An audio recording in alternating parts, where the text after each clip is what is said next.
सुख आणि शांतीची प्राप्ती.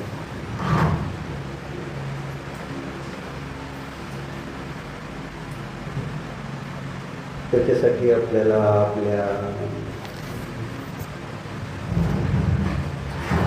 बुद्धीचा व्यवस्थित वापर करावा लागेल.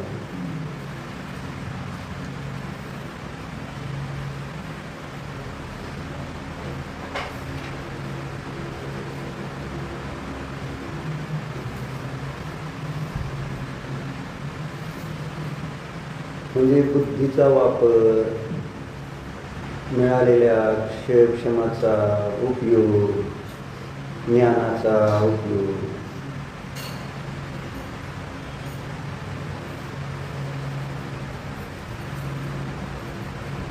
स्व आणि पराचा निर्णय करण्यासाठीच करावा लागेल.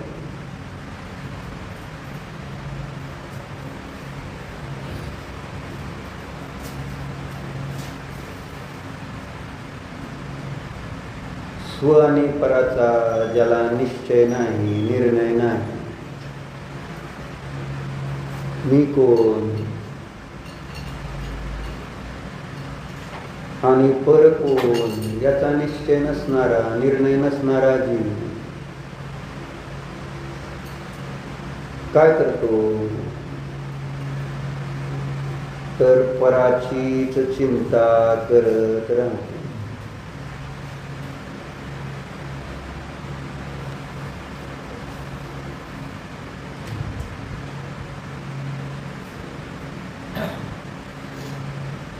आपल्या बुद्धीचा वापर आपण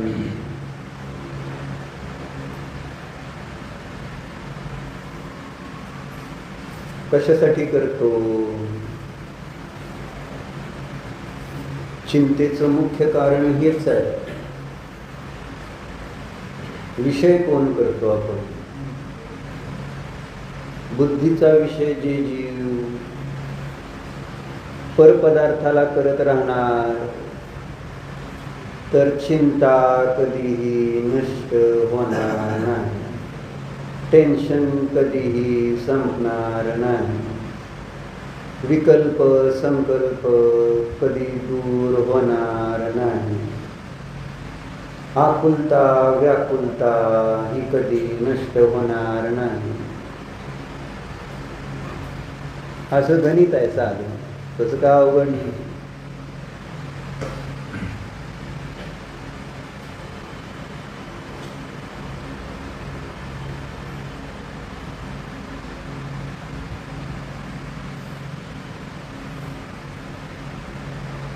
म्हणजे आपल्या अधीन आहे.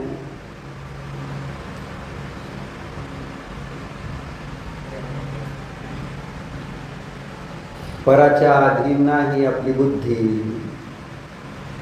आपण ठरवू शकतो की मी कोणत्या विषयाचा विचार करायचा. निर्णय आपला असतो. परवस्तू जबरदस्तीने तर आपल्याला म्हणत नाही.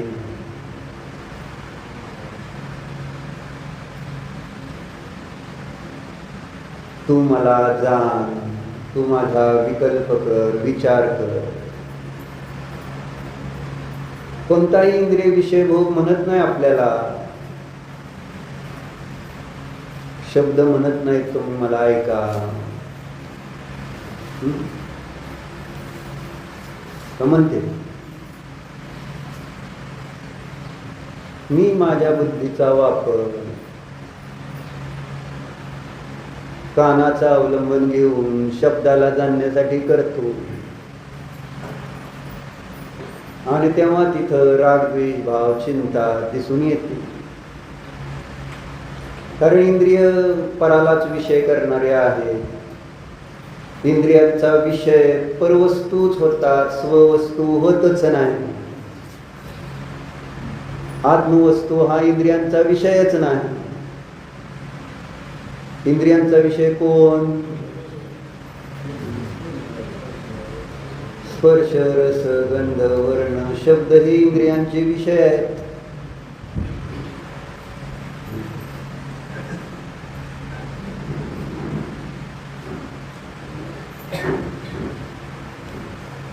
मग ते पुद्गल द्रव्याचे परिणाम आहेत.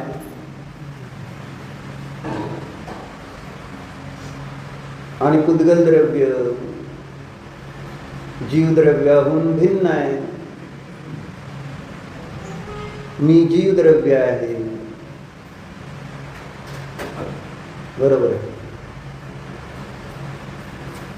मग इंद्रिय काय करतात? जीवद्रव्याचा विचार करतात का? करू शकतात का? जसं काल आपण कोणत्या विषयावर चर्चा केली? अजित सांग बरं, होता का? काय सांगितलं होतं का? थांबा, काल अजित कोणाचं नाव?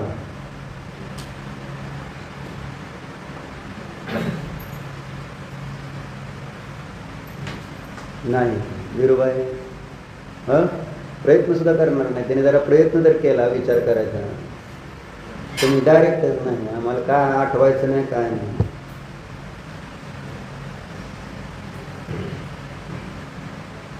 राहुल मला काय बरं, हां करेक्ट, एवढ्या लक्षात पाहुण्याने काढून ठेवलं म्हणून. विचार केला का? काल प्रयोग करायला सांगितला होता ना. काल तुम्ही कितीतरी वेळा मी शब्दाचा प्रयोग करता का? केलाच नाही काल मी शब्दाचा प्रयोग. आणि असं एक क्षण नाही आहे मीच्या संवेदनाशिवाय जातच नाही. कारण ज्या वेळेस मीचं संवेदन संपेल त्याच क्षणाला जीव संपेल. हे जीव जड होऊन जाईल. जीवाचं अस्तित्व ससंवेदनामुळेच आहे ना. जीव कुणाला म्हणायचं? जो स्वसंवेदन, प्रतिसमयाला स्वसंवेदन. असं नाही एक समय सुद्धा की ज्या वेळेस स्वसंवेदन रहित जीव असेल. जीव हे नाव पडलेलं आहे स्वसंवेदनामुळेच. अन्य द्रव्यामध्ये पुद्गल धर्म, आकाश, काल यांच्यामध्ये स्वसंवेदनाचा अभाव आहे. जाणत नाहीत ना ते पदार्थ, जे परपदार्थ, जे जड पदार्थ आहेत, आजीव पदार्थ आहेत, जाणत नाही. त्यांना कुठं स्वसंवेदन आहे? पुस्तकाला स्वसंवेदन आहे का? आहे का? काय नाही. कुणाला? कशावरून? कशावरून? काय ज्ञानावरून? स्वसंवेदन नाही कसं ओळखायचं?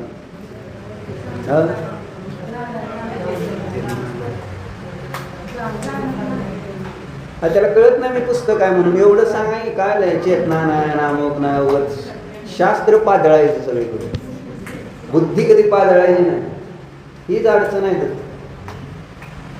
ह्याला ज्ञान असं, ह्याला मी शास्त्र असं, ह्याला वेद जसं मला इथं काहीतरी मी धीरज, मी स्वप्नील, मी राहुल, मी म्हणून काहीतरी वाच्य पकडला जातोय. या पुस्तकाला हे पकडलं जातंय का? एवढं साधं आहे. म्हटलं ना बुद्धीत लावायची ना. कसं कळणार? नुसतं सांगितलं पुद्गल आहे. बरं, मग कधी वाटणार आहे पुद्गल? पुद्गलपणा भासित व्हायला नको का त्याचा? आणि तो भासित होणार केव्हा? नोटेला कळतं का मी नोट आहे म्हणून, माझी किंमत केवढी इतकी आहे म्हणून? मग ती नोट काय आहे? जीव आहे का पुद्गल आहे? आणि अजून काय कळत नाही नोटेला? अजून काय कळत नाही? अजून काय कळत नाही?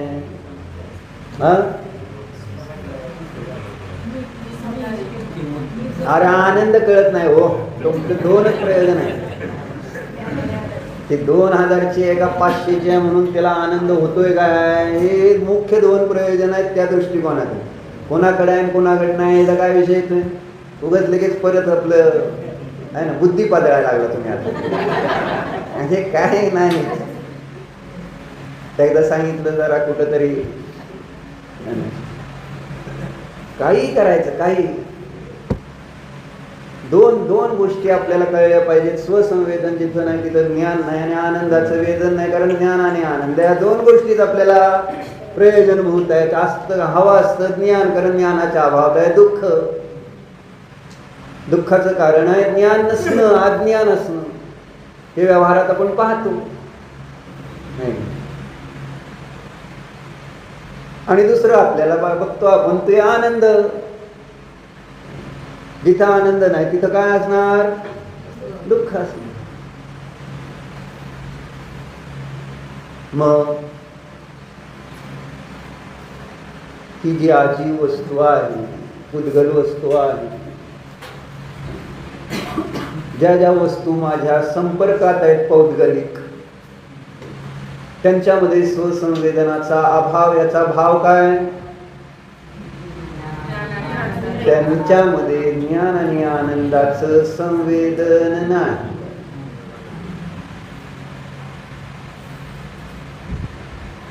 बरोबर आहे. ज्ञान आणि आनंदाचं संवेदन का नाही त्यांना? ज्ञान आनंदाचं संवेदन हा बरोबर आहे. त्यांच्यात तो गुणच नाही. जे आपल्या संपर्कात असणारं शरीर आहे, धन आहे, इंद्रिय विषय भोग आहे, ते स्वतः ज्ञान आणि आनंद गुणाने रहित आहे. मग त्यांना ज्ञान आनंदाचं संवेदन येणार कुठून? आणि मूळ चेतना नाही, म्हणून त्यांच्यामध्ये ज्ञान आनंदाचं संवेदन नाही.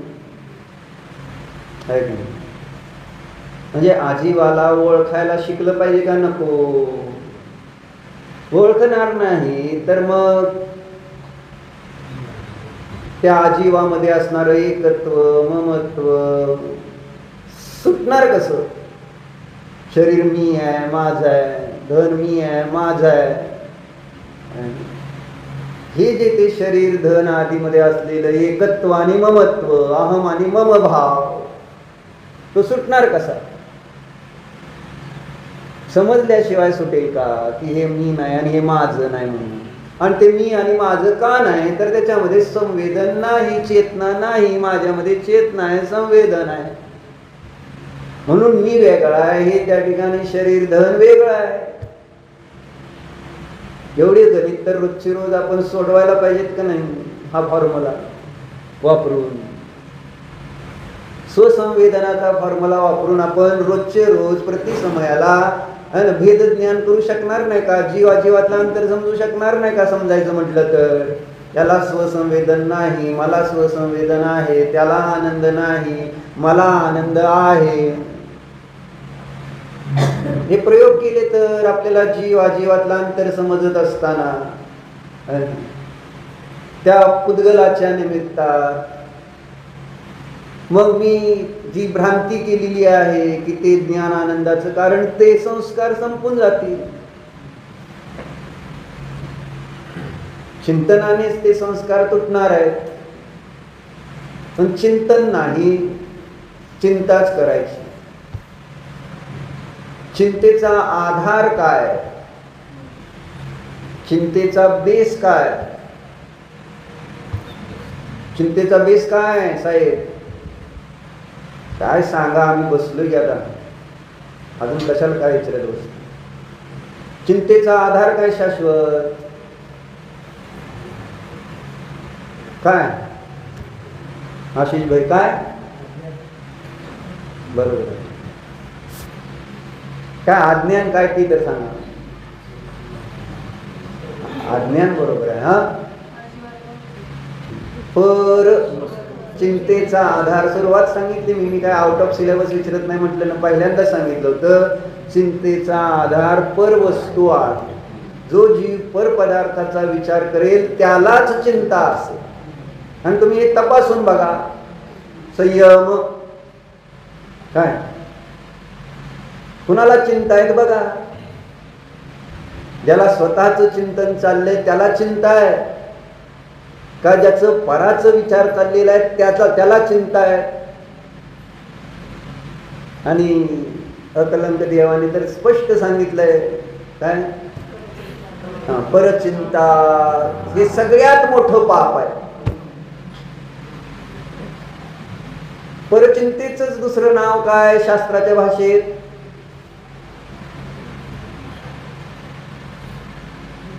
मिथ्यात्व. कारण सगळ्यात मोठं पाप मिथ्यात्व आहे.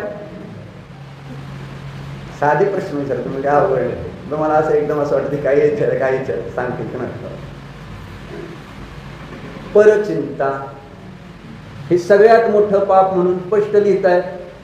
परचिंता धमा आशा का की कोणाची चिंता चालली? कोण पाहिजे तुम्हाला? तुमच्या सुनबाई इथं मध्ये बसलेले. हे तिच्याकडे तर बघत पण नाही मी. तिचं नाव सुद्धा घ्यायचं नाही. बरोबर आहे. जमतंय का तुमचं का नाही?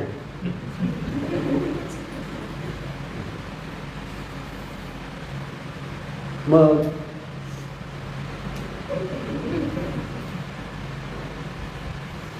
काय चाललंय?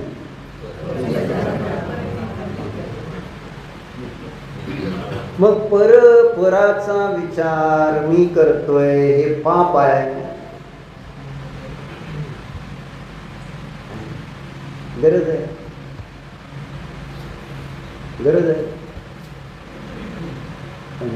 म्हणून म्हणतोय की बाबा पर पदार्थ तर इतकं छान व्यवस्था आहे की पर पदार्थ मला कोणताही हा म्हणायला तयार नाही की तू माझा विचार केलाच पाहिजे. असं एखादं वस्तू सांगा की जी मला जबरदस्ती करते, की जी म्हणते नाही माझा विचार करावा लागेल म्हणून, बायको सोडून बाकी. म्हणजे बरोबर आहे. तो एक पदार्थ तुमच्यासाठी ऑप्शन गौण केला आहे का नाही? बाकी ते सोडून कोण म्हणतं का तुम्हाला बायको सोडून माझी चिंता करा म्हणून? कोणताच जगातला पदार्थ म्हणत नाही जबरदस्तीने की माझी चिंता करा. दुकान म्हणत नाही. कोण म्हणत? जर बायकोचा वाढदिवस विसरला तरच ती म्हणते आपल्याला असं कसं काय. ॲनिव्हर्सरी विसरली तरच ती आपल्याला म्हणते गिरीश असं कसं काय. तुला नसेल म्हणत काय म्हणून. असं ते. आणि बायकांना ऑप्शन कोणतं? मोबाईल सोडून दुसरं कोणता पदार्थ तुम्हाला म्हणतो का माझी चिंता करा? बायकांना फक्त एकच चिंता, मोबाईलची. बाकी सगळं गौण आहे. एक मोबाईल.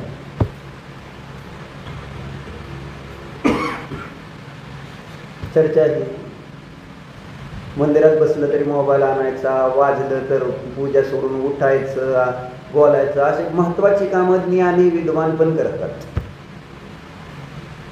एक तर आणायचं नाही गरज विद्वानांनी, आणलं तर वाजलं नाही पाहिजे, वाजलं तर तिकडे लक्ष दिलं नाही पाहिजे है ना, लक्ष दिलं तर उचललं नाही पाहिजे, उचललं तर बोललं नाही पाहिजे. म्हणजे असे सगळे ऑप्शन्स आहेत.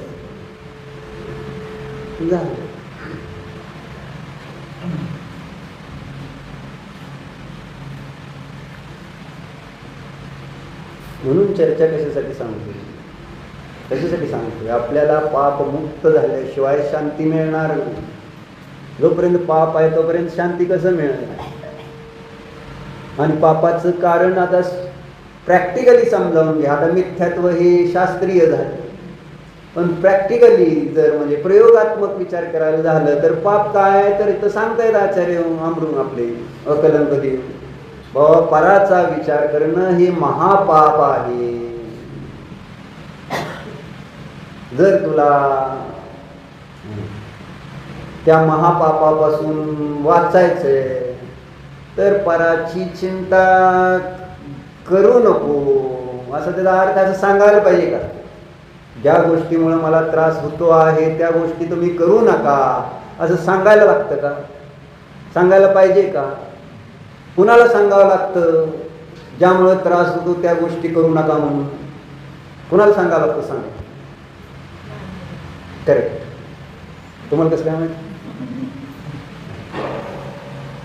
लहान मुलांना जरी त्रास झाला तरी त्यांना कळत नाही, त्यांना सांगावं लागतं किंवा त्याच्यामुळे त्रास होतो, तू त्याच्यापासून लांब राहा. आणि तो तुला त्रास देतोय तर त्याच्यापासून लांब राहा तू. असं साधं गणित आहे. मग मोबाईल त्रास देतोय तर मग काय सांगायचं? पण ते लहान मुलाला तसं कळत नाही. म्हणून आचार्यांनी मिथ्या दृष्टीला बाल शब्दाने सांगितलं. त्या कितीही सांगितलं तरी ते कळायला तयार नसतं ना बाळाला. आहे ना, पडतंय, पोळतंय, लागल, काय कापल, चाकू हातात घेतला, काय केलं, कात्रीशी खेळतो, ब्लेडशी खेळेल, आणि असं काहीतरी करायला लागला तर आपण त्याला काय सांगतो? अरे नको करू. पण ते काय करतं? तेच परत परत त्याच्या पाठीमागेच. आणि माझं काय चाललंय? म्हणून आचार्य न्यायदीपिकेमध्ये म्हणतात काय? बाल प्रबुद्धये. बाल बुद्धीला प्रबुद्ध करणे, बुद्धीने बाल असणाऱ्यांना प्रबुद्धाची चर्चा केली. शरीराने नाही, वयाने नाही, बुद्धीने बाल. तुम्ही शरीराने मस्त वाढलाय, 6 फुटी झाला समुद्रावर शरीरात, म्हणून मोठा झाला का? नाही झाला. मग लहानच राहायचंय का? मोठं म्हणजे काय आणि लहान म्हणजे काय? मोठं कुणाला म्हणायचं आणि लहान कुणाला म्हणायचं? सम्यक दर्शनाला मोठं म्हणायचं आणि मिथ्या दृष्टीला लहान म्हणायचं. असं नाही. सम्यक ज्ञानीला मोठं म्हणायचं, मिथ्या ज्ञानीला लहान म्हणलं, बाल म्हणलं. पराची चिंता करणारा बाल आहे, स्वचं चिंतन करणारा मोठा आहे. असं गणित नाही. कळते का नाही? काय कळत? कळून घ्यायचंय का नाही? कळून म्हणलं काय? ती आंधळ्या प्रेमाची डोळस कहाणी, बाकी काय नाही. फार छान गोष्ट होती, चांगली होती. पण ती काय नुसतं त्या आता ना आपल्या घरी गीत आहे ना शीत आहे. आपल्या घरी सिद्धी आहे माहिती आहे का? आणि आता प्रत्येकाला आपल्याला गॅरंटी की माझा पोरगा तशी नाही, माझा पोरगी तशी नाही. असं कोणती आहे आणि कोणतं वडील आहे की जेव्हा आपल्या पोरांबद्दल ज्यांना कॉन्फिडन्स नाही की आपली तशी नाही तुम्ही गिरीश? प्रशमचं काय? नाही, माझा पोरगा व्यसनी होऊ शकत नाही, दारू पिऊ शकत नाही, सिगरेट ओढू शकत नाही, आणि परस्त्रीच्या नादी लागू शकत नाही. काय अनिष्ट नाही, पाहुण्याला विचार. गॅरंटी आहे का? विश्वास आहे का नाही पोरांवर? किती विश्वास?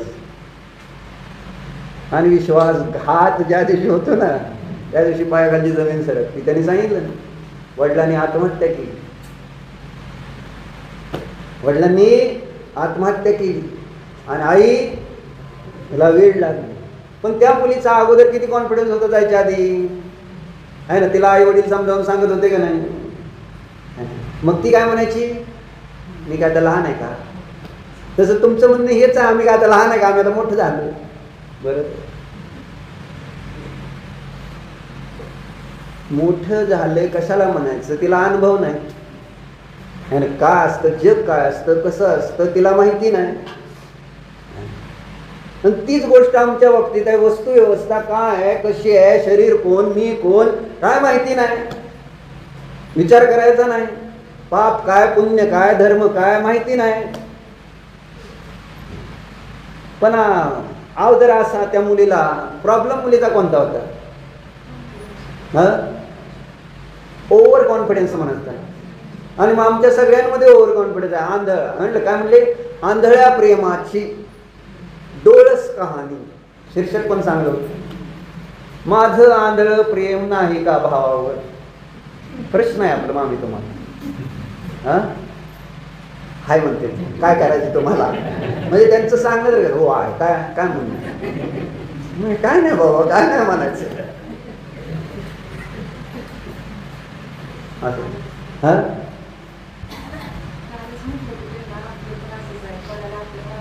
म्हणला तर ना, झालती ना. बरोबर, आज तुमचं ठेवू काय? तसं काय नाही, सगळ्यांनी सांगितलं तरी चालतं. आंधळ्या प्रेमाची डोळस कहाणी. मग ते आंधळ प्रेम कोणाचं आहे मला सांगा, कोणाचं आहे? फक्त आपल्याला त्या गीतेचं आंधळ प्रेम भासित झालं.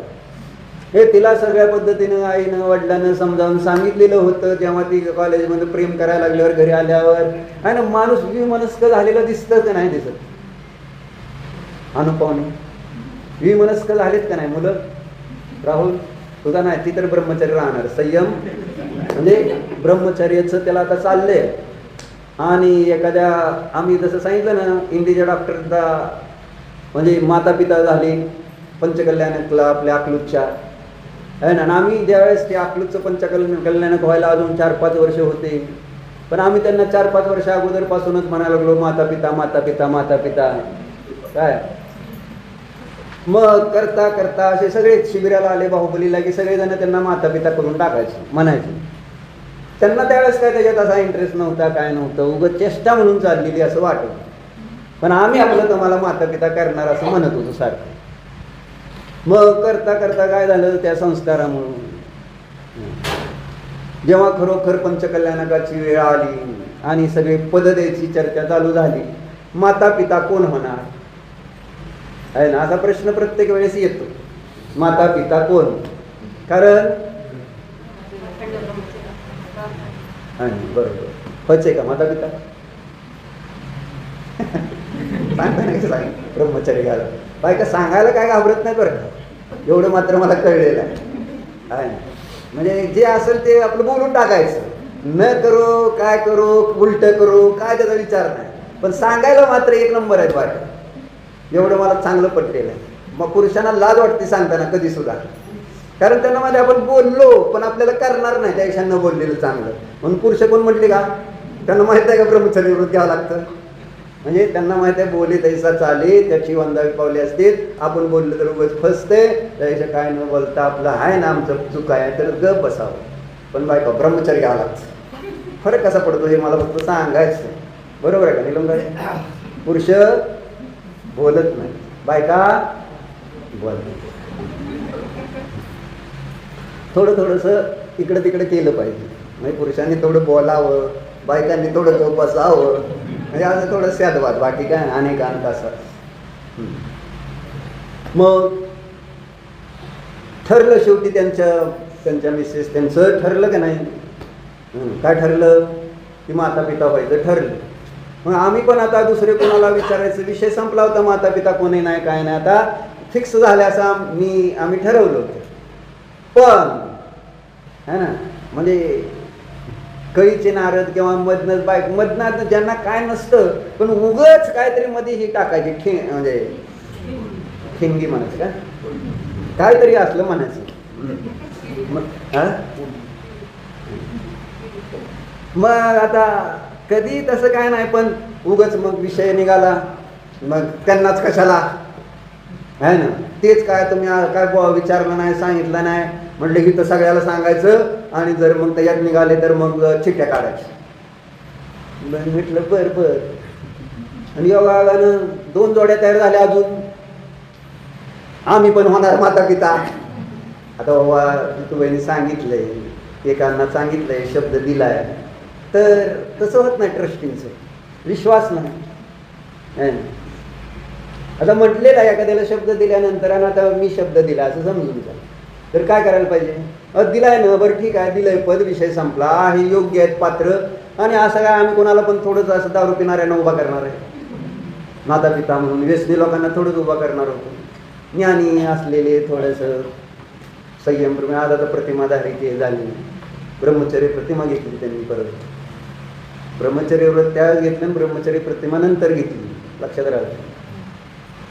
पण नाही आम्ही पण आहे ना, म्हणजे हे खोड जे आपण बघतो ना सिरियलमध्ये आहे ना, एक कोणतरी बाई खोड करणारच, एखादा कोणतरी पुरुष खोड्या करणारच असतो त्याच्यात, आहे का नाही? अनुपमामध्ये तिचा पहिला नवरा उगाच खोड्या करायच्या, पहिला नवरा अनुपमाचा बरं का, 3-4 नवऱ्यापैकी एक नवरा. तर त्या पहिल्या नवऱ्याला तिला सोडून दिले, सगळं झाले आहे ना, पण उगाच त्याच्यामध्ये सारखं. बरोबर आहे का मामा? नाही मला जास्त माहिती नाही, पण आपलं तुम्हाला जास्त ज्यात PhD तुमची, आम्ही कधीतरी बघणार ते. पण असं ते बहुतेक तसंच आहे ना, तिला माहीत आहे, प्रियंकाला पण, ती पण फॅन आहे त्याची. हां, मग असं काहीतरी खोड्या, मग झालं. मग आता सगळ्यांसमोर थोडंच, आता मॉपसमोर आम्हाला तर काय बोलता येतं. मग टाकल्या तीन चिठ्ठ्या, ज्यांच्या होत्या टाकल्या. आणि चिठ्ठी कोणाची निघाली का? त्यांची भावना आणि आमचे संस्कार. आता तसं आता संयमाबद्दल चाललं होतं. संयमचं ब्रह्मचर्य व्रत आपण जर सगळ्या जणांनी मिळून जर त्याला रोज म्हटलं, आहे ना, संयम भैया म्हणायचं. संयम भैया, कारण ब्रह्मचार्यांना भैया म्हणते. मग संयम भैया म्हणता आहे ना, संयमला आणि होऊन जातात संस्काराने. काही म्हटलं ना, शेळीचं जर कुत्र होते तर नराचा नारायण व्हायला काय अडचण आहे. म्हणजे संयम सुद्धा ब्रह्मचारी राहू शकतो, हे मला सांगावे. होय ना रे, गरीब आहे ती काय म्हणजे साध आहे. त्याचा मंद कसे आहे म्हणजे त्याला असं, म्हणजे मुलींचं अट्रॅक्शन नाही, धनाचं थोडंसं आहे. ते आता माझ्याबरोबर राहून होईल कमी जास्त, पण मुलींचं तर नाही आहे त्याला असं फार. कारण एक मैत्रीण नाही एवढ्या 5 वर्षात पुण्यात राहून, आहे का?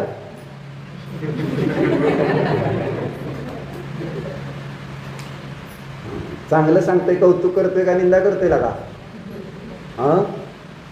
5 वर्षात तुला मैत्रीण नाही म्हणजे तुझ्यासारखा चांगला पोरगा नाही, माहिती आहे शाश्वत. तुला किती आहे म्हणजे आता जर बाकी सगळे विचारले तरण वगैरे तर सगळे सापडतील, पण संयमला एक मुलगी नाही मैत्रीण. केवलला किती झाले? असं आहे. चर्चा कशावर निघाली होती आपली?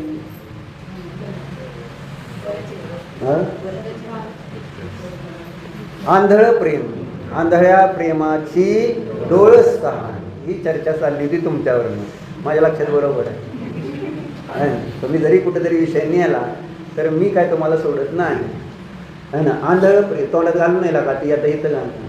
बरं, साईडला लागून परत ती जाईल बॅक्टेरिया तोंडात, आहे ना. काय सांगत होतो? आंधळ प्रेम. त्या मुलीचा जो आहे ना, घरी आल्यानंतर कळलं ना, आईवडिलांना कळलंच होतं की समथिंग रॉंग. आई पण म्हणते बाबा समथिंग रॉंग, बरोबर. त्यावेळेस ती मुलगी काय म्हणते, हे काय नाही, परीक्षेचं थोडं टेन्शन आहे, बाकी काय नाही. आता कसली परीक्षा होती माहिती आहे तुम्हाला? काय रे, आणि परीक्षेचं थोडं टेन्शन, बाकी काय नाही. मग झालं. पण वडील बरोबर ओळखतायत. वडिलांना पण ती सांगते काय नाही. पण आहे ना, पाप कुठलंही लपून राहत नाही, असा एक सिद्धांत आहे. जसं घाण जी असते ती पाण्यात किती तुम्ही टाकून खाली, ती कधीतरी वर येतेच ती घाण, आहे ना, बरोबर आहे का नाही? मग तसं इथं पाप कोणाचंही कसलंही असलं तर ते व्यक्त होतच, कुठल्या ना कुठल्या प्रकारे व्यक्त होण्याची त्याची योग्यताच आहे. आणि त्यामुळं ते कळत होतं, पण मान्य केलं का त्यांनी की नाही बाबा माझं असलं काय प्रकरण नाही म्हणून? वडिलांनी सुरुवातीला समजावून सांगितलं होतं का नाही? नाही म्हटली तरी सुद्धा काय म्हटली? ह्याला म्हणायचं आंधळ प्रेम. तुमचं कोणावर आहे? कोणावर आहे? नाही आहे का नाही? बोलते का? एकदम स्थिर आहे. काय प्रफुल्ल, कोणावर आहे प्रेम? आंधळ प्रेम विचारतो. सगळ्याला माहित आहे शरीर आहे त्याच्यावर तर एकदम अतिरेकी आहे. म्हणजे त्याला म्हटलं ना, परत चांगलं वाईट कळत नाही. किती जरी सांगितलं संसार, शरीर, भोग, पदार्थ हे दुःखाचं कारण आहे, 4 गतीच्या परिभ्रमणाचं कारण आहे, नरकादी दुर्गतीचं कारण आहे. हे आपण चर्चा जरी ऐकली तरी सुद्धा आपली त्या शरीरावरची, संसारावरची, विषयभोगावरची, धनावरची आहे ना श्रद्धा उडते का त्या मुलीची जशी? जेव्हा ते वडील पुढे गेले तिथं, बरं आहे का? हा, पाणी देऊ का उभा राहतो? ओला रुमाल करून आणत जा रोज काय.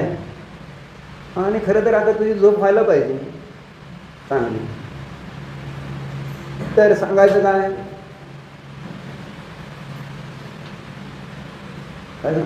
वडील, मग वडील गेले नाही शाळा, ती बरोबर कॉलेजमध्ये परत गेली. वडिलांनी बरोबर शोधून काढलं की त्या मुलाच्या प्रेमात पडली म्हणून, बरोबर. मग ती सापडलीच, रेड हँड सापडली.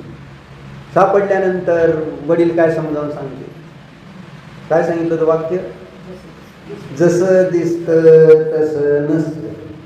हे कुणाला कळलं वाक्य, बोलाल जसं दिसतं तसं नसतं. वडील समजावून सांगते त्या मुलीला, तो मुलगा जसा दिसतोय काय अनिश बाबू, जो मुलगा तसा दिसतोय, मुलींना कळत नाही आणि मुलांना पण कळत नाही दोन्हीकडे. तसं काळजी करू नका, कारण दोन्ही विषय घेतले होते ते. मग वडिलांनी सांगितलं का, काय सांगितलं, मग कळलं का त्या मुलीला. मुलीने काय समजावून सांगितलं असेल, अहो तसं नाही पप्पा, तो चांगलाच आहे.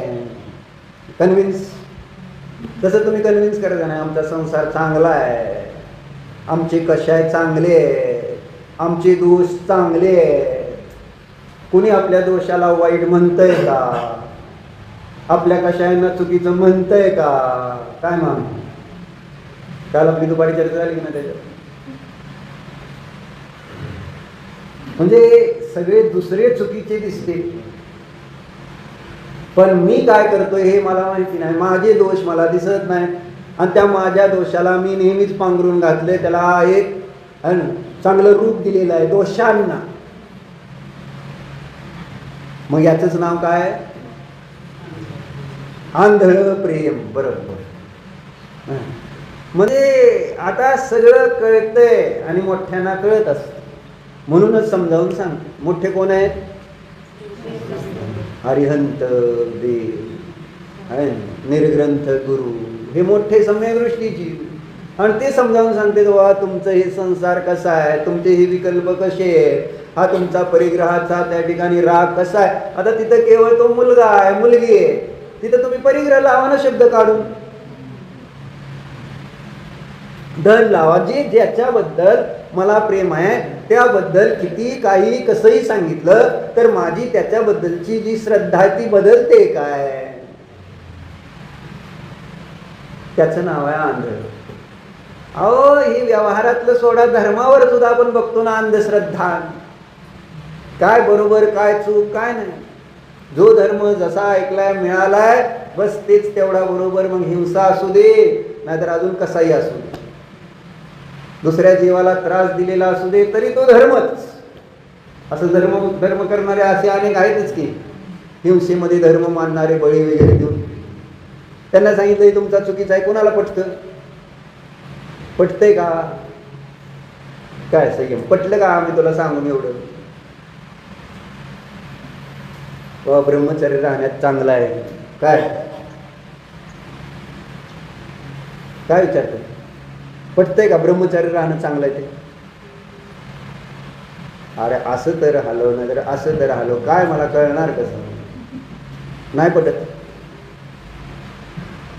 अरे पटतंय म्हणायला तर काय जातं, मी तुम्हाला हेच म्हणतोय रोज चांगल्या गोष्टी निदान इथं पटतेत असं म्हणून अगोदर ते संस्कार श्रद्धांतर करायला स्वीकारा, नंतर तुम्हाला काय लगेच काय मी इथं व्रत देणार आहे का आज तुला, तू मागितलं तरी देत नाही. आम्ही आम्हाला ब्रह्मचर्य व्रत मागितलं होतं का आम्हाने लगेच दिलं नव्हतं. आधी 2-4 वर्ष चांगलं तंगवतेत, आम्हा बघतेत, परीक्षा करतेत, कसं राहतोय, बसतोय, बोलतोय, उठतोय, खातोय, पितोय, सगळी परीक्षा असते. उगाच ही काय सोपं तुम्हाला वाटतंय काय, आणि तलवारीवर चालायचं. तुम्हाला वाटतं मी म्हटलं तुम्हाला ब्रह्मचर्य, हे येणं झालं ना. असंच कोणी उठून सुटून जर उडत नाही तर त्याच्यामुळे धर्म खराब होईल. व्यवहारातल्या काही गोष्टी ज्या आहेत, क्रिया, चारित्र्य, ते त्याची एक जबाबदारी. म्हणून विवेकपूर्वकच दीक्षा वगैरे सगळी शिक्षा सगळं विवेक. म्हणून तर आपल्याकडे कोणता पर्व साजरा केला? शिक्षा देताना सुद्धा विवेकानं. कोणता पर्व साजरा केला शिक्षा देताना? वीरशासन जयंतीला काय परीक्षा केली? श्रुतपंचमीला जेव्हा त्यांना ज्ञान द्यायचं होतं पुष्पदंत आणि भूतबली आचार्यांना, दर्शन आचार्यांना, तेव्हा त्यांनी असंच ज्ञान दिलं नाही. आधी परीक्षा केली, ही पात्रता आहे का नाही यांची, आणि मग दिले श्लोक. बघितलं त्यांनी आराधना करून, नाही सिद्ध झालं, त्यांनी स्वतः बुद्धी वापरून चुका दुरुस्त केल्या, आणि मग त्यांनी त्यांच्याकडे जे राहिलेलं एक अंगाचं थोडंसं पूर्वाचं कुठलं तरी ज्ञान, आणि ते त्यांनी द्यायचं होतं. आणि 11 अंग 9 पूर्व 14 पूर्व तर किती मोठं आहे. एका अंगाचं एवढंसं छोटंसं ज्ञान देताना सुद्धा परीक्षा करून दिली गेली. त्याचा अर्थ तत्व सगळ्याला असं द्यायचं नसतं म्हणून देत नाही, बाकी काय नाही. पात्रता जर पाहिजे का नको? ज्ञान देताना पण आणि चारित्र्य देताना पण पात्रता बघावं लागते. श्रद्धा देताना पात्रता बघत नाही. श्रद्धा देताना हो म्हणून सांगायचं असतं. श्रद्धा अंधश्रद्धा नाही. श्रद्धानासाठी नियम देत नाही. श्रद्धान करायचं देवशास्त्र गुरुचं लगेच कर. श्रद्धानाला काय? ब्रह्मचर्याचं श्रद्धान करायचं लगेच कर. जी वस्तूची व्यवस्था आहे त्याचं श्रद्धान आत्ता कर, जशी आहे तशी. श्रद्धानाला प्रॉब्लेम नाही. त्याला उद्यावर टाकणार नाही, नंतर बघू म्हणणार नाही. ज्ञान आणि चारित्र्याचं वेगळं आहे. श्रद्धा आत्ताच जे वस्तूचं स्वरूप जसं आहे त्याला समजून घेतलंय, तर आता आत्ता श्रद्धान कर. त्याला पुढं ढकलशील तर परत नाही मिळणार. आणि आज सम्यक दर्शन केलं तर उद्या सम्यक ज्ञान आणि सम्यक चारित्र्य त्याच्या मागे येणार आहे, आपोआप येणार आहे. म्हणून आज जेव्हा शास्त्र ऐकतोय, मंदिरात जातोय, गुरूंकडे जातोय, तर आपली श्रद्धा बदलली पाहिजे. आपल्या क्रिया बाहेरनं बदलतेत नाही बदलतेत हा मुद्दा महत्वाचा नाही. आपलं ज्ञान वाढतंय नाही वाढतंय हा महत्वाचा मुद्दा नाही. आपली श्रद्धा किती धर्मावर बसते ते महत्वाचं. आपली जी अंधश्रद्धा आहे, आंधळ प्रेम आहे, जे विषय भोगांवर, ते किती उडतंय हे महत्वाचं आहे. आणि खरोखर बघितलं, आपण आपलं निरीक्षण केलं तर हेच दिसतं. माझं संसार शरीर आणि भोगांवर आंधळ प्रेम आहे. जसं दिसतंय तसं नसतंय असं सांगून सुद्धा ते जे दिसतंय ही पर्याय आहे, ही त्या ठिकाणी कशी आहे, अनित्य आहे, अशरण आहे आणि दुःख रूप आहे, हे सगळं 12 भावनेच्या माध्यमातून पण सांगितलं जातंय. कुठं पराबरोबर एकत्व करू नका, त्याला त्या ठिकाणी आधार शरण मानू नका. पण त्या मुलीप्रमाणे माझं जसं प्रेम नाही, तिचं जसं प्रेम बसलं तसं माझंही प्रेम तसं नसावं सांगतेत मोठेनं. तर कुठंतरी श्रद्धा ठेवली.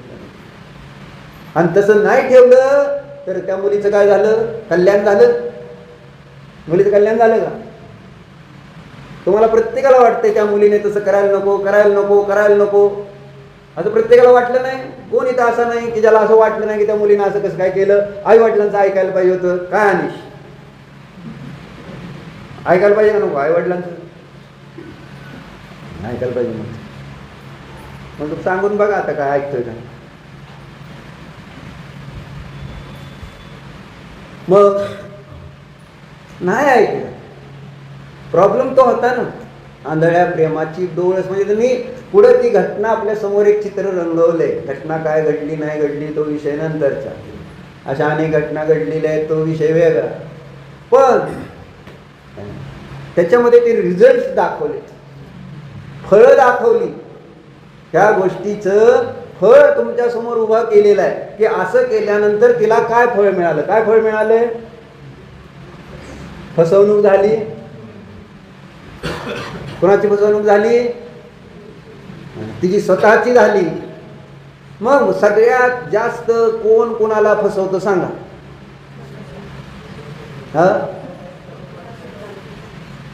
कोण? बायका बोलणार, पुरुष एक सुद्धा बोलत नाही. स्वतःला जेवढं फसवतो तेवढं दुसरं कोणी दुसऱ्याला आम्ही नाही फसवत. मी मला किती ठगवत फसवत आलं तुमच्या लक्षात येत नाही. म्हणजे आपल्याला म्हणजे जीवाला मूर्ख बनवतं. पण जीवाला मूर्ख बनवणारा तो पर्यायामध्ये मूर्ख राहतो.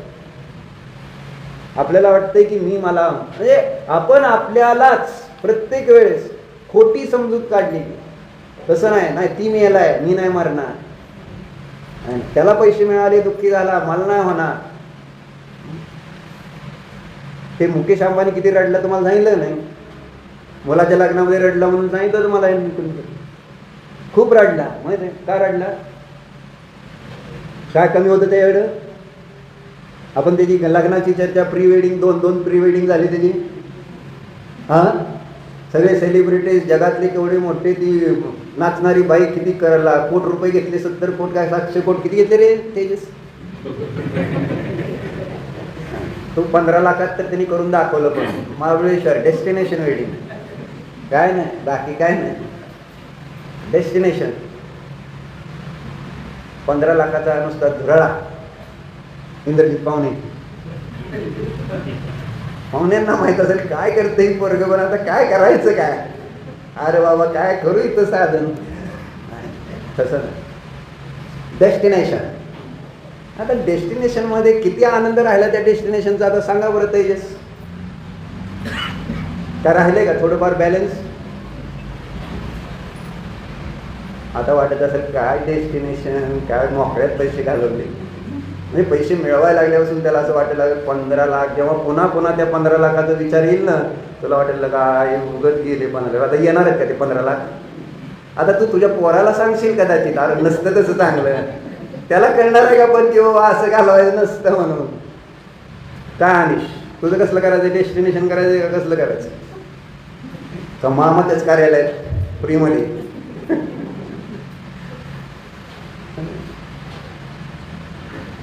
नाही सांगितलं असेल कदाचित, पण कळलं का साहेब?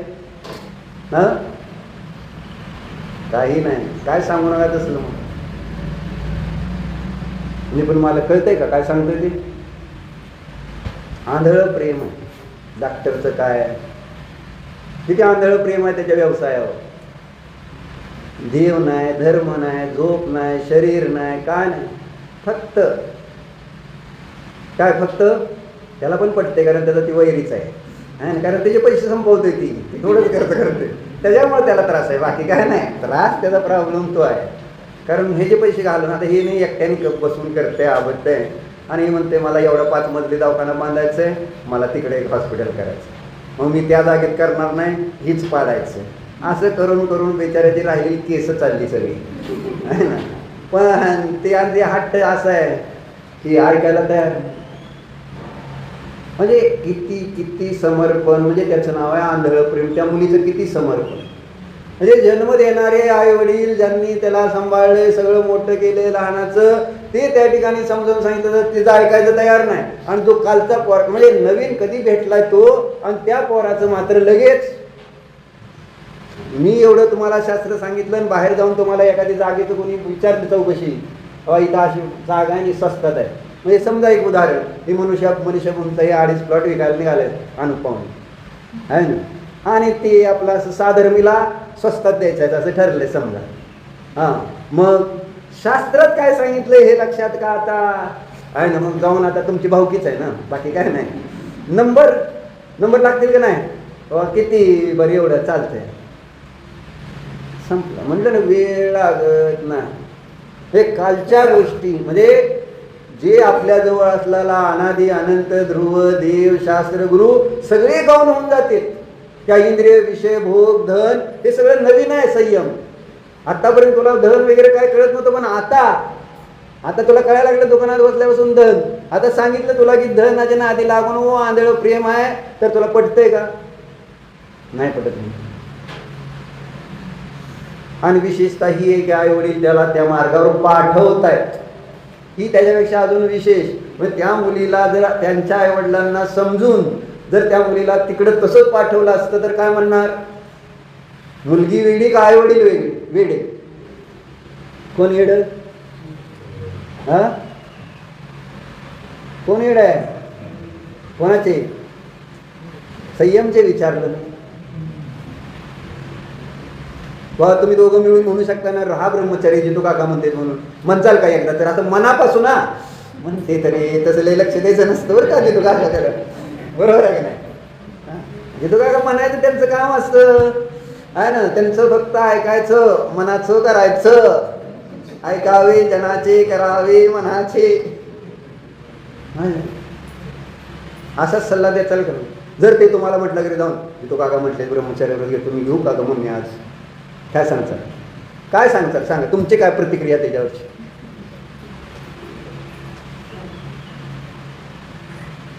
प्रतिक्रिया कळली की तुम्हाला इथंच, म्हणजे गप झालंय गप आहे ना. मग तिथं तर त्याला अगदी मोठं लेक्चरच देतील, ऐकायचं आहे ना असं म्हणून सांग. हे तिथं त्यांच्या आईवडिलांनी विरोध केला जे जन्मल्यापासून, पण तिला त्याच्यातले धोके समजतेत का? मग इथं मला देव शास्त्र गुरु सगळे धोके दाखवले जात आहेत का नाही संसारातले?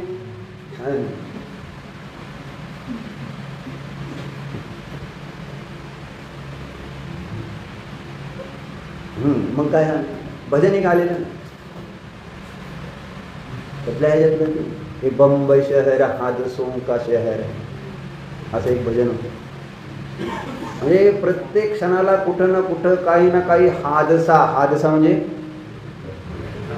अपघात असं काहीतरी आहे ना, काहीतरी भयंकर घटना कुठं ना कुठं केव्हा ना केव्हा कधी ना कधी काही सारखं चाललेलंच असतं. त्याचं नाव आहे बंबई शहर असं त्या भजनामध्ये सांगितलं.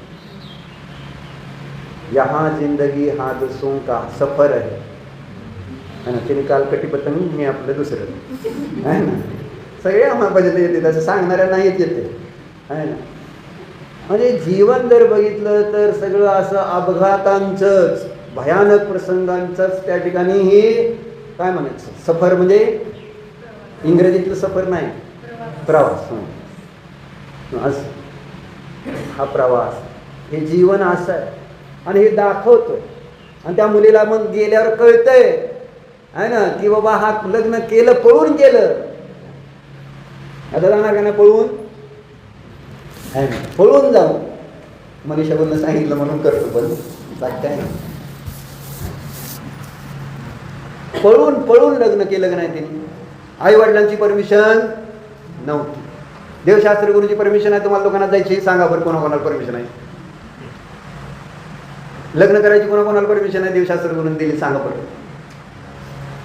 संसार शरीर भोगाला भोगण्याची परमिशन देवशास्त्र गुरु देतात का? नाही. मग आपण कोण आहे? पळून जाऊन करायचं. त्या मुलीने जसं पळून जाऊन त्याला सांगून सुद्धा हे चांगलं नाही, तर तिने त्यांना फसवून चुकवून, आपण तेच करतो सगळी पाप, फसवून चुकवून देवशास्त्र गुरुला पडदा लावून है ना, कपाटदार बंद करून सगळी पाप करायची आपली कामं चालली. आपल्याला वाटतं त्यांना काय कळत नाही. अरे त्यांना कळलं नाही कळल्याने काय फरक पडणार? प्रॉब्लेम कोणाला आला? प्रॉब्लेम कोणाला आला? त्या मुलीला प्रॉब्लेम आला नाही है ना. 9चे 9 दिवस कसे गेले साहेब कळले. आता काय बरं आहे का सगळं? अजून बरं आहे? बरं. ईशा म्हणत नाही पण बरं आहे म्हणून. तुझ्याकडनं येते पण बायकांना विचारलं नाही तर बायका कधीच म्हणणार नाही चांगला आहे म्हणून, आहे का नाही? ते तेव्हा म्हणते आहे ना, आधी कसा होता तेजस, आता कसा आहे? मला वाटलं असा असेल पण आता वेगळाच निघालाय आहे ना. बरोबर आहे का? घरी येत नाही लवकर आहे ना, ऐकत नाही काय नाही, असं काही ना काही मनामध्ये मग शंका सुरू होते. एकदम नसतं दिशाताई आहे ना, थोडं थोडं सुरू झालेलं असतं कणाकणाने आहे ना. कारण सगळेच काय जमत नसते ते विचार. अगोदर आंधळ प्रेम असल्यामुळं जी चूक असते ते पण भारी वाटते, पण आता आयुष्य घालवायचं म्हटल्यानंतर एक चूक दिसते. मग बरं तेवढी कशी तरी गौण केली, मग दुसरी, मग तिसरी, मग असं ती आहे ना चुकींचा एक असा सिलसिला चालू होतो. आणि करता करता ते परमेश्वराचा आहे ना, आधी प्रियकर आता कोण होतो? मग जसा तो झाला गोष्टीतला खलनायक झाला, नायक होता त्याचा खलनायक व्हायला वेळ लागत नाही. काय सोनाली ताई, नायक का खलनायक? नायक का खलनायक? आणि धीरज म्हणते नायक नाही. असंच का? कसं सगळं असंच आहे खरं बघायला गेलं. 9 दिवस म्हटलं ना, विषय भोग थोड्या काळापुरते आनंद देते, परत नाही. परत आपण बघितलेलंच आहे की काय विषय भोगांचं काय फळ आहे पुढे जाऊन.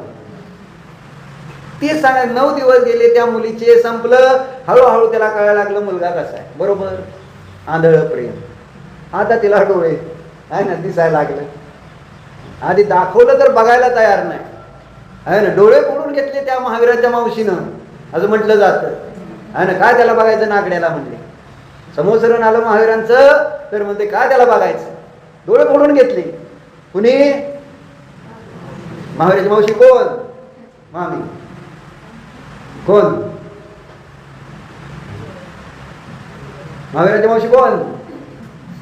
मी. मला म्हणायचं हो असं सांग. त्याला आता आठवत होते कोण होती बरं ती, नाव काय तिचं. ती महावीराच्या मावशीचं मला माहित नाही होती का नव्हती, केलं का नाही ते नंतरची गोष्ट. पण आपण आपले डोळे फोडून घेतो जेव्हा आपल्याला जसं काय त्या ठिकाणी चांगलं जरी दाखवायला गेले, मला बघायचं नाही, दाखवायला लागले डोळे उघडून, तर मी डोळे फोडून घेईन पण हे मान्य करणार नाही. इतकी विचित्र दशा झालेली आहे ना. म्हणजे पराबद्दलचा आपल्याला कुठलाही विषय, आपले जे इष्ट आहेत, विषय भोग शरीर संसार, त्याच्याबद्दल काय त्या ठिकाणी आलं तर आपल्याला ते अजिबात चालत नाही.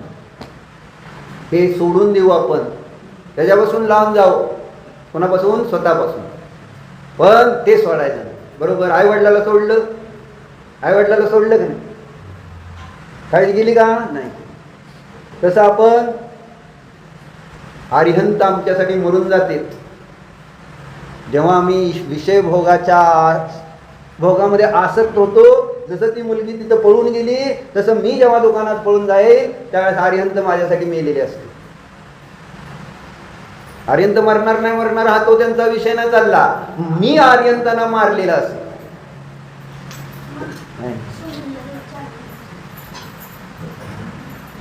काय गंभीरतेने काय सांगते, कोणाचं काय चाललंय, काय सांगते अनुपम सांगा बरं. मग तुम्ही त्याच्या काय सिरियस नाही, अरे माझ्याकडनं असलं घाण पाप होतंय, हे अक्षरशः असं तुम्ही थरथर कापला पाहिजे होता, भीती वाटली पाहिजे, डोळ्यातनं राहा आहे ना, अश्रू यायला पाहिजे की अरिहंताची हत्या माझ्याद्वारे म्हणजे किती बेकार पाप आहे. कारण त्या मुली पळून गेल्यानंतर ती सगळी घटना गेली ना, फोन केल्यानंतर कळलं वडील मेले, धक्का बसला झाला का नाही. तुम्हाला कधी आठवण तरी ती अरिहंतांची दुकान विषय भोगामध्ये रमल्यानंतर अरिहंत कुठे आहेत, काय आहेत, कसे आहेत, म्हणजे माझ्यासाठी अरिहंत आहेत का नाही, नसल्यात जमा, मारल्यात जमा. आई ईडी होती, आई म्हणजे जिनवानी माता आहे ना. मी यांना शिकवते काय आहे ना, स्व काय पर काय हे शिकवतोय, पाप काय पुण्य काय शिकवते, आणि ही करतील काय, हे सगळे येड लागते जिनवानी मातेला. असं होईल का नाही, म्हणजे ती वेडी होत नाही पण आम्ही तिला वेड ठरवतो. चर्चा ही इतकं त्या ठिकाणी त्या परावरचं त्याचं नाव आहे आंधळ. पण ही सगळी जरी गोष्ट घटवली तरी माझा पहिला पाडा पंचावन्न. कारण काल सांगितलं बाबा एकदा तरी स्वसंवेदन करा, मीचा अर्थ चैतन्य स्वरूपी आत्म्याचं कुठंतरी ध्यान करा, ज्ञान करा, पण कुणाला त्याची आठवण पण होत नाही. म्हणजे याचा अर्थ काय, अरिहंतांना मारण्यापेक्षा सगळ्यात मोठं पाप कोणतं आहे, स्वतःला मारणं. अरिहंताचं काय, मी मलाच मारतो, मी तर सर्वश्रेष्ठ. अरिहंतांपेक्षा मोठा कोण, कार्य परमात्मा मोठे का कारण परमात्मा. कारण परमात्मा जर मोठे आहे तर त्याची हत्या माझ्याकडनं होत असेल, त्याचंच नाव आहे मिथ्यात्व, त्याचंच नाव आहे परचिंता, त्याचंच नाव आहे सर्वात मोठं पाप. आणि म्हणून पुन्हा पुन्हा प्रयत्न करायचा आहे की आपल्या श्रद्धेतनं जो मी आहे, जे देव आहे, जे शास्त्र आहे, जे गुरु आहे, जी वस्तुव्यवस्था आहे, ती श्रद्धेतनं कुठल्याही कारणाने सुटली नाही पाहिजे. आणि त्यासाठी आपल्याला हे चिंतन रोज थोडं थोडं केलं पाहिजे. ओम नमः. हो प्रभू, आज 15 ऑगस्ट आहे म्हणून बाकी काय नाही, चालतंय ना, घेऊ का अजून थोडं. आणि राहुल तर आता बिचारा काहीच म्हणत नाही, कारण त्याला माहिती काय म्हटलं तर उगाच शास्त्रात निघते. त्यापेक्षा आता ती बोलतच नाही माझ्यावर कुठल्याच गोष्टीवर. आता ठरवलंच पलटण करायने सगळ्यांनी, धीरज बिरज भेटले ना, जय जिनेंद्र हसतेत, विनय करतेत, एकदम अगदी माझ्याबद्दल द्वेष नाही, पण आता काय बोलायचं. त्यांनी आता कानाला खडाला लावून देत ना तसं काय बोलायला नको. भो प्रभू मी मन वचन काय कृतकार्यकांमधून सरंभ समारंभ आरंभ क्रोध मान माया प्रमाण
स्वसंवेदनाद्वारे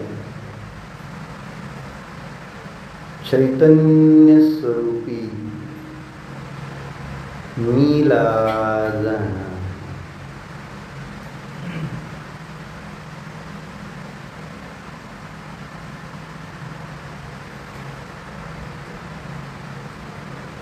चैतन्य स्वरूपी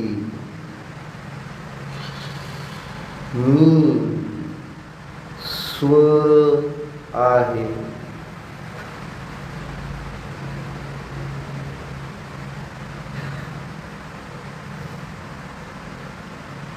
चैतन्य स्वरूपी आत्माच माझा आहे.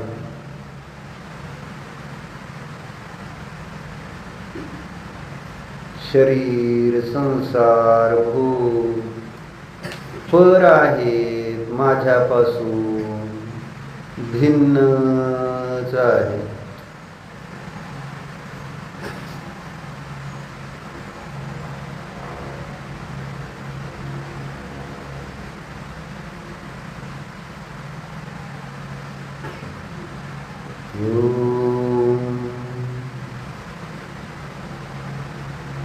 विसर्जन.